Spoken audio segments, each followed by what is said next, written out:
मुख्यमंत्री मनोहर लाल सरकार की तरफ से लगातार किसानों को प्रगतिशील बनाने के लिए कदम बढ़ाए जा रहे हैं। सरकार का प्रयास है कि सभी किसान प्रगति करें और अपने परिवार को आर्थिक रूप से मजबूत बनाएं। किसान वर्तमान में परंपरागत खेती से बागवानी खेती की तरफ बढ़ रहे हैं। मनोहर लाल सरकार का ये मानना है कि प्रदेश का अन्नदाता यानी कि किसान पूरे तरीके से आत्मनिर्भर होना चाहिए। इसके लिए सरकार की तरफ से लगातार प्रयास जारी हैं। सरकार की तरफ से किसानों को बागवानी खेती के लिए सब्सिडी देकर बढ़ावा भी दिया जा रहा है ताकि प्रदेश का किसान ज्यादा से ज्यादा लाभ अर्जित कर सके। आज हरियाणा में किसान न सिर्फ प्राकृतिक खेती कर रहा है बल्कि उसकी कमाई में भी इजाफा हुआ है। समय को देखते हुए हरियाणा के किसान जागरूक हो रहे हैं और प्राकृतिक सब्जियों और फलों की खेती करने की ओर तेजी के साथ बढ़ रहे हैं। ऐसे में न तो किसानों को अपनी फसल बेचने में परेशानी होती है और न ही बागवानी खेती करने में। पिछले कई वर्षों से नई नई योजनाएं लागू कर प्रदेश के किसानों के जीवन को बदलने का प्रयास मुख्यमंत्री मनोहर लाल सरकार की तरफ से किया गया है। हरियाणा के किसान अब सामान्य खेती से दूरी बनाते हुए आधुनिक खेती और बागवानी खेती की तरफ बढ़ रहे हैं। किसान ये समझ चुके हैं कि सामान्य खेती में मुनाफा कम और लागत ज्यादा है, जबकि आधुनिक तरीके से खेती करने में लागत कम और मुनाफा ज्यादा होता है। मनोहर सरकार की तरफ से कृषि क्षेत्र में जो विभिन्न तरह की योजनाएं चलाई गई हैं, उनसे अब किसानों को सीधा लाभ हो रहा है। इसके अलावा बागवानी और आधुनिक खेती करने पर मनोहर सरकार की तरफ से किसानों को सब्सिडी दी जा रही है। आधुनिक खेती के बारे में किसानों को प्रशिक्षण देने पर भी सरकार का काफी फोकस है, जिससे किसानों को सीधे तौर पर लाभ मिलता है। हरियाणा के प्रगतिशील किसानों का भी मानना है कि आधुनिक खेती के जरिए कम फसल में लागत कम लगाकर सामान्य फसल से ज्यादा मुनाफा आसानी से कमाया जा सकता है। मनोहर सरकार की तरफ से जो कदम उठाए गए हैं वो किसानों के हित में हैं। और वहीं बात अगर हरियाणा के रेवाड़ी जिले की करें तो जिला रेवाड़ी के रहने वाले उद्यमी राम एक ऐसे प्रगतिशील किसान हैं जो कि बागवानी से लाभ ले रहे हैं। उनका मानना है कि इसमें पानी की खपत कम होती है, जिससे पानी भी बचता है और खर्चा भी। किसानों को लाभ ज्यादा होता है। इसमें सरकार की तरफ से सब्सिडी भी दी जा रही है। मेरा नाम उद्मीराम है जी, मेरा गांव दमाणा है। उर्मीराम जी, कब से आप प्राकृतिक खेती कर रहे हैं, नेचुरल फार्मिंग कर रहे हैं? मैं 10 साल से बागवानी की खेती कर रहा हूँ। कितने एकड़ में? मैं 14 एकड़ में खेती कर रहा हूँ फिलहाल। हमारा सवाल है कि परंपरागत खेती हमारे यहाँ गेहूँ, सरसों है, उन्हें छोड़कर आपने ये बागवानी यानी नेचुरल फार्मिंग क्यों अपनाया? इसमें जी मुनाफा ज़्यादा होता है। एक एकड़ की बात करें तो एक एकड़ में कितनी लागत आ जाती है, कितना मुनाफा हो जाता है आपको? 1 एकड़ में करीबन 50,000 रुपये लागत आ जाती है, 1.5 लाख रुपए की पैदा हो जाती है, 1 लाख रुपए का मुनाफा आ जाता है।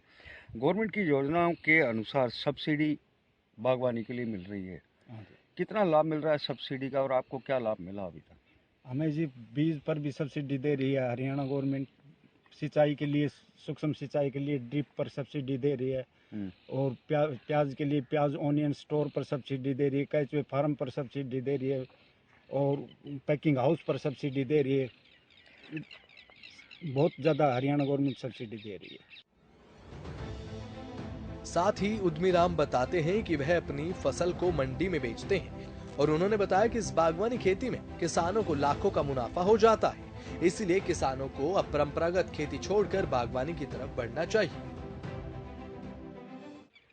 इसको हम दिल्ली भेजते हैं जी, छतरपुर मंडी। तो 1 एकड़ में कितना हो जाता है, कितनी लागत आ जाती है, कितना मुनाफा? इसमें भी जी करीबन 50-60 हज़ार रुपए लागत आ जाती है और 1.5 लाख रुपए के लिए लमसम पैदा हो जाती है। लाखों रुपए का मुनाफा इसमें हो जाता है और भाव के ऊपर डिपेंड करता है। कई दफ़ा और भी ऊंचा हो जाता है, कई दफ़ा नीचा भी हो जाता है। तो अच्छा मुनाफा मिल रहा है? अच्छा मुनाफा हो रहा है।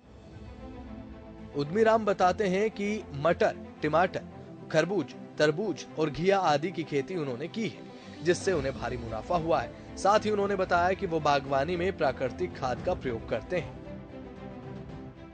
मैं जी ये बागवानी के अंदर मटर उगाता हूँ, टमाटर, तरबूज, खीरा, ककड़ी, घिया, तोरो, ये तकरीबन ये सभी सब्जी की फसलें उगाते हैं हम समय समय पर।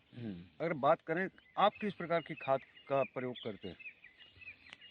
हम जी फिलहाल तो जो ये कुछ में रासायनिक खाद का प्रयोग कर रहे हैं, कुछ में हमने अब की साल से शुरू कर दिया है। गेहूं के अंदर हम गोबर की खाद से, गोबर, गौमूत्र वगैरह, गौमूत्र, जीवामृत, इनसे गेहूं की फसल कर रहे हैं। किसान भाइयों के लिए क्या मैसेज देना चाहेंगे जो आज परंपरागत खेती में ही उलझे हो और मुनाफा नहीं मिल पा रहा उन्हें? हम ये संदेश देना चाह रहे हैं भाई, परंपरागत खेती को छोड़कर सब्जी उगाएं, अच्छा मुनाफा मिलता है। फूल की खेती करें, इनमें अच्छा मुनाफा मिलता है। और संदेश मेरा ये है कि अब समय आ गया है प्राकृतिक खेती की ओर अपना ध्यान दें और प्राकृतिक खेती करें। इसके साथ ही उन्होंने सभी किसान भाइयों से अपील की है कि पारंपरिक खेती को छोड़कर बागवानी की तरफ बढ़ें, क्योंकि इसमें कमाई डबल है और सरकारी स्कीमों का फायदा उठाना भी चाहिए ताकि किसानों को ज्यादा से ज्यादा लाभ मिल सके। ये जी गवर्नमेंट समय समय पर सहायता दे रही है, तो उनका लाभ उठाएं। हरियाणा सरकार अच्छी मदद कर रही है जमींदारों की। जो सब्सिडियां मिल रही हैं उनका लाभ उठाएं और अपना मुनाफा कमाएं। लगता है कि किसान आज दोगुनी आय की तरफ बढ़ रहा है। हाँ जी, बिल्कुल दोगुनी आय। मैं अपनी ओर से कह रहा हूँ, हमें परंपरागत खेती करते तो इतना मुनाफा नहीं हो रहा था, इतने पैसे नहीं मिल रहे थे। अब ये बागवानी पर आए हैं, इसमें हमें अच्छा पैसा मिल रहा है। उद्यमी राम बताते हैं कि उन्हें कृषि मंत्री ने सम्मानित भी किया है और उपराष्ट्रपति ने भी उन्हें सम्मानित किया। साथ ही उन्होंने कहा कि मनोहर सरकार के कार्यकाल के दौरान किसानों का अब दोहरा लाभ देखने को मिला है। किसानों की कमाई तो डबल हुई है और साथ ही उन्हें सम्मान भी मिला। इस सब के लिए उन्होंने मनोहर सरकार का दिल से धन्यवाद भी किया है। मेरे को पिछली साल जी घरुंडा में अपने कृषि मंत्री जी हैं, उनको सब्जी रत्न से सम्मानित किया। अब की बार हिसार मेले में भी मेरे को सम्मानित किया गया। महामहिम उपराष्ट्रपति महोदय जी ने हमें संसद भवन में बुलाकर वहाँ भी हमें सम्मानित किया गया और अपने साथ भोज करवाया गया। मैं उनका तहे दिल से, हरियाणा गवर्नमेंट का और अपने उपराष्ट्रपति महोदय जी का तहे दिल से धन्यवाद करता हूँ। दोगुनी आय के साथ साथ सम्मान भी किसानों को मिल रहा है। प्रदेश के मुख्यमंत्री मनोहर लाल खट्टर के लिए क्या कहेंगे? मैं तो ये सोचता था कई दफ़ा, अगर हम पैसे तो कमा लेते हैं परंतु हमें सम्मान नहीं मिलता। परंतु मैं सरकार का बहुत आभार प्रकट करता हूँ कि हम जमींदारों को सम्मान भी दे रही है और समय समय पर हमारी आर्थिक मदद भी कर रही है। चलिए, हमसे बात करने के लिए धन्यवाद। धन्यवाद जी। मैं हरियाणा गवर्नमेंट का और महामहिम उपराष्ट्रपति महोदय का तहे दिल से धन्यवाद करता हूँ। मनोहर सरकार का खेती के बारे में किसानों को प्रशिक्षण देने पर काफी फोकस है, जिससे किसानों को सीधा लाभ मिलता है और लाभार्थी किसान आधुनिक खेती की तरफ ज्यादा बढ़ रहे हैं। सामान्य फसल से बहुत ज्यादा अधिक मुनाफा किसानों को अब बागवानी में नजर आता है। कुछ किसान आधुनिक तरीके से खेती कर अभी से मोटा मुनाफा कमाना शुरू कर चुके हैं। मनोहर सरकार ये प्रयास कर रही है कि किसानों को ज्यादा से ज्यादा लाभ पहुंचाया जाए, जिसके लिए लगातार किसानों को परंपरागत खेती और बागवानी की तरफ बढ़ाने के लिए प्रयास किए जा रहे हैं। बागवानी विभाग की तरफ से जागरूकता शिविर लगाकर किसानों को और आधुनिक खेती की तरफ जागरूक किया जाता है। किसानों को बागवानी के क्षेत्र में आगे बढ़ाने को लेकर सरकारी प्रयास जारी हैं। कृषि क्षेत्र में प्रदेश सरकार के अथक प्रयासों के चलते किसान आज के समय में भारी मुनाफा कमा रहे हैं। एक ऐसा समय था जब किसान अपने नुकसान को लेकर परेशान रहता था, लेकिन आज प्रदेश सरकार के कृषि क्षेत्र में उठाए गए कदमों का परिणाम किसानों को फायदे के रूप में मिल रहा है। प्रदेश का किसान ये समझ चुका है कि मनोहर सरकार के प्रयासों के चलते आज किसान लाभ अर्जित करने के साथ साथ अपने परिवार की आर्थिकी को भी मजबूत कर रहे हैं और सम्मान पा रहे हैं और अपना जीवन यापन करने का तरीका भी आधुनिक बना रहे हैं।